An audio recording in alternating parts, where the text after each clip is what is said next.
Assalamualaikum dan salam sejahtera. Saya Liza Ishra binti Haris mengambil kursus multimedia dalam bahasa terlebih dahulu ingin memberi laluan kepada salah seorang pelajar lepasan SPM untuk menceritakan pengalaman ataupun perjalanan hidup daripada lepas SPM sehingga saat ini. Jadi, baiklah, perkenalkan diri anda dan latar belakang anda terlebih dahulu.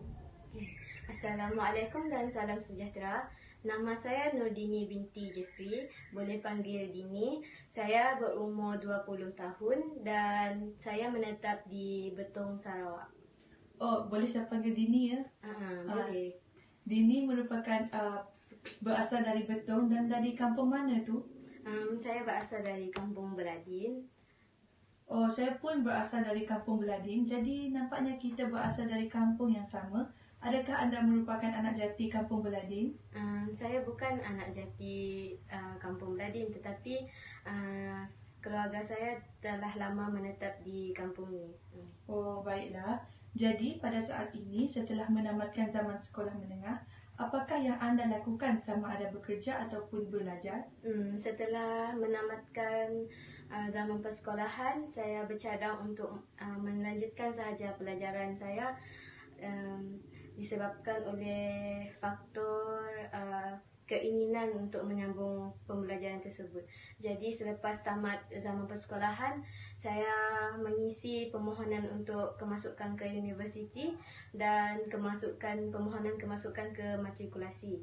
Saya adalah seorang pelajar tingkatan 5 di Maktab Rendah Sains Menara Betong. Jadi saya adalah pelajar jurusan sains dan sekolah kami tersebut mewajibkan semua pelajar yang mengambil jurusan sains untuk mengisi permohonan untuk ke matrikulasi. Jadi ketika itu, walaupun saya tidak berminat untuk menyambung jurusan sains tersebut selepas tamat SPM, tapi saya terpaksa mengisi program matrikulasi ini sebab sekolah mewajibkan. Jadi saya mengisi matrikulasi dan universiti. Pada ketika itu saya sendiri yang berminat untuk keluar dari bidang sains dan mengambil bidang pendidikan awal kanak-kanak. Oh, jadi anda belajar di matrikulasi. Apakah kursus yang anda belajar sepanjang di matrikulasi? Okey.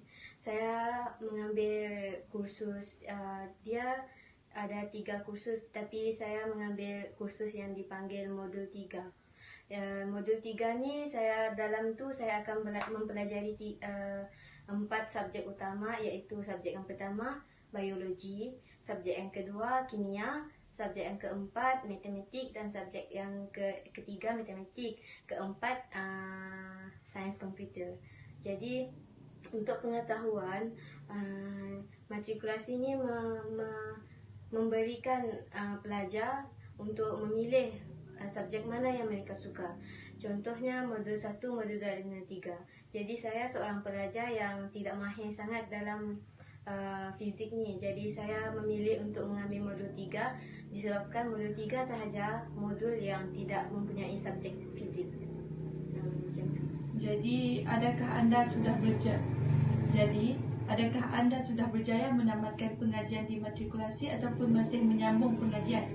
Alhamdulillah, pengajian saya di matrikulasi sudah tamat, tetapi selepas matrikulasi tersebut saya mengisi balik permohonan universiti untuk ke universiti sebab saya ingin mengejar cita-cita saya tu dalam bidang pendidikan awal kanak-kanak.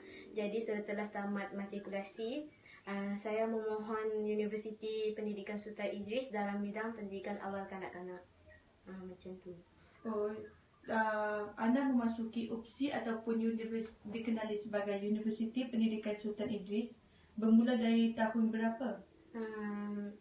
Saya menamatkan pengajian matrikulasi pada April 2019 dan saya memasuki universiti pada September 2019. Oh, jadi anda telah berjaya mencapai cita-cita dan keinginan anda untuk menyambung pendidikan di universiti. Apakah cabaran yang anda belajar di UPSI dan apakah cabaran yang anda lalui sepanjang tempoh lepasan SPM sehingga berjaya menjejakkan kaki ke Menara Gading pada saat ini? Okey. Cabaran yang saya dapat rasa sebelum memasuki universiti tersebut adalah melalui Universiti Pendidikan Sultan Idris adalah sebuah universiti pendidikan. Jadi sebelum memasuki universiti tersebut, kita hendaklah melakukan saringan. Pihak universiti melakukan saringan melalui ujian maksi dengan sesi temuduga. Jadi dari situlah saya dapat rasa cabaran sebelum memasuki universiti dan mencapai cita-cita saya dalam bidang pendidikan orang kanak-kanak. Sepanjang melalui ujian maksi, saya berasa banyak saingan disebabkan oleh banyak kawan-kawan saya yang sama seperjuangan dengan saya dimatrikulasi memohon untuk ke Universiti Pendidikan Sultan Idris. Jadi saingan terasa terlalu banyak. Selepas itu dengan alhamdulillah saya berjaya lepas ujian maksi. Jadi seterusnya saya akan ke cabaran seterusnya adalah untuk temuduga. Untuk sesi temuduga ni waktu di sekolah kami telah dilatih untuk temuduga, tetapi latihan tersebut adalah di kalangan saya dan kawan-kawan. Jadi dia tidak ada rasa gemetar apa semua tu. Jadi apabila saya melalui ujian sesi temuduga sebenar tu, saya merasakan gemetar tu lebih. Lepas tu saingan pun semasa saya menjalani temuduga, dia ada berkumpulan. Jadi saya berkumpulan dengan 5 orang. 3 orang Cina dan 1 orang Melayu, termasuk saya 2 orang Melayu. Jadi saya rasakan persaingan tersebut macam terlalu kuat sebab bersaing dengan orang-orang yang kita tidak kenal. Tetapi alhamdulillah dengan usaha tersebut saya diberi tawaran untuk memasuki Universiti Pendidikan Sultan Idris dan dalam bidang yang saya minati, iaitu pendidikan awal kanak-kanak. Seterusnya untuk cabaran setelah saya memasuki universiti adalah saya memandangkan saya baru sahaja di semester 2 dan tahun pertama. Jadi saya tidak merasakan lagi cabaran yang agak mencabar tu. Setakat ni cabaran yang saya rasa di universiti tersebut adalah menyiapkan setiap tugasan yang diberikan oleh pensyarah. Universiti kami dia meletakkan peratusan untuk tugasan lebih tinggi daripada peratusan untuk markah peperiksaan akhir, iaitu 60% berbanding dengan markah ujian akhir adalah 40% sahaja. Jadi kami terpaksa bertungkus lumus untuk menyiapkan tugasan dengan baik untuk mendapatkan markah yang baik. Jadi baiklah, itu merupakan cabaran yang telah dihadapi oleh Dini sepanjang lepasan SPM sehingga sekarang. Jadi dorongan anda untuk menjejaki kaki ke Menara Gading, adakah kerana anda amat minat tentang jurusan ini ataupun dorongan lain seperti dorongan ibu bapa, guru-guru ataupun rakan-rakan? Dorongan ni ada juga dari ibu bapa, sebab ibu bapa saya memang inginkan saya menjadi seorang guru, dan tetapi bukanlah guru pendidikan awal kanak-kanak, tapi tersebut memberi semangat untuk saya melanjutkan pelajaran saya untuk ke ijazah sarjana muda.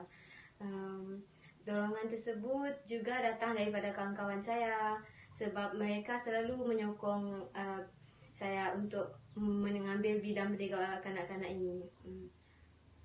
Selain itu, saya juga berminat untuk mengajar kanak-kanak, sebab kanak-kanak ni kita mengajar mereka dari awal. Jadi kita sebagai setelah saya mempelajari beberapa topik, beberapa subjek berkaitan dengan pendidikan awal kanak-kanak, saya lebih tertarik untuk mengetahui dan mengkaji perbuatan kanak-kanak, apa yang mereka suka, makanan mereka, macam tu. Okey, sebagai generasi muda yang telah berjaya menjejaki kaki kebenaran Gading dan anda boleh dijadikan contoh kepada generasi muda yang lain untuk menjadi dorongan ataupun semangat untuk mereka menjejaki ke universiti. Apakah tips yang anda boleh kongsikan jika tidak keberatan kepada anak-anak muda pada zaman sekarang? Okey. Bagi saya, tips yang pertama yang kita anak muda boleh amalkan ialah sentiasa berusaha. Jangan putus asa. Okey. Sebab contohlah saya, walaupun saya dari bidang sains, tapi lepas tu masuk universiti bidang lain yang lain daripada bidang yang saya pelajari selama 6 tahun, termasuk matrikulasi. Jadi kita tidak perlu berputus asa, sebab itu adalah minat kita. Jadi, saya rasa perkongsian ini adalah cukup baik untuk membanggakan ibu bapa di luar sana ataupun anak-anak muda untuk menaikkan semangat untuk belajar ke arah yang lebih tinggi. Bak kata pepatah, biarlah menuntut ilmu sehingga ke negeri China. Jadi, sekian sahaja daripada saya dan rakan temu bual saya iaitu Nurdini. Terima kasih atas perkongsian tersebut dan diucapkan tahniah kepada kejayaan anda. Sekian, terima kasih.